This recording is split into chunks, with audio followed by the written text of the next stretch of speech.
السلام عليكم ورحمة الله وبركاته. رمضان مبارك دمان أصحابتك وحرين جنوكا waxay noo socday qisooyinkii nebiyada. Maantana waxaynu ka hadli doonaa qisada Nabi Ibraahim calayhi salaam. Nabi Ibraahim calayhi salaam waxa uu ku dhashay dhulka Baabil ee dalka Ciraaq. Waqtigaas dadka Baabil waxay caabudi jireen sanamyo, xidigo, qoraxda iyo dayaxa.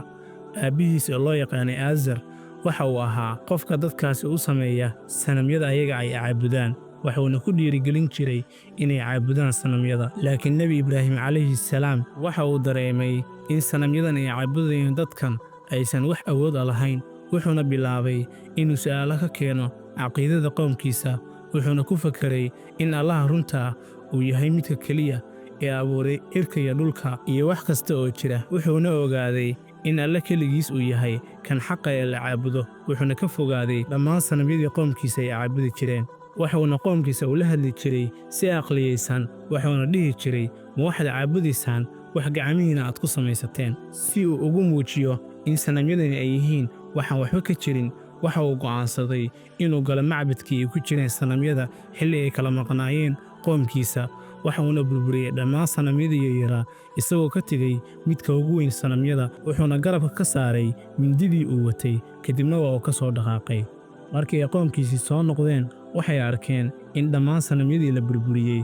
waxayna ku dhaheen yaa sameeyey sidaan. qof ka mida dadkii meesha joogay ayaa waxa uu yidhi waxaa jira wiil yar oo la yidhaahdo Ibraahim kaasoo mar walba sanamyada ka hor imaada. markaas ayay waxay ku dhaheen ma adigaa sidaan sameeyey. waxuuna ku yidhi maya, waxaan u malaynayaa inuu sameeyey midkan weyn ee weydiiya bal si uu idinkugu sheego. markaas ayaa waxay garteen in sanamyadooda aysan hadli karin. si kastaba ha ahaatee, halkii ay xaqa aqbali lahaayeen waxay go'aansadeen inay ciqaabaan Nabi Ibraahim calayhi salaam. qoomkiisii waxay go'aansadeen in Nabi Ibraahim calayhi salaam ay ku gubaan dabka. waxayna ururiyeen qoryo fara badan, waxayna kiciyeen dab aad u weyn si ay ugu tuuraan Nabi Ibraahim calayhi salaam. markii ay dabkii ku rideen Nabi Ibraahim calayhi salaam, Ilaahay subxaanahu wa tacaala waxa uu dabkii ku amray inuu noqdo mid baraf ah, sidoo kalena noqdo mid badbaadiya Nabi Ibraahim calayhi salaam. dabkiina waxa uu noqday mid qabow. Nabi Ibraahim calayhi salaamna waa uu badbaaday.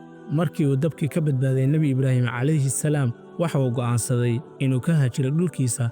waxuuna u guuray dhulka Shaam, kadibna wuxuu aaday Masar.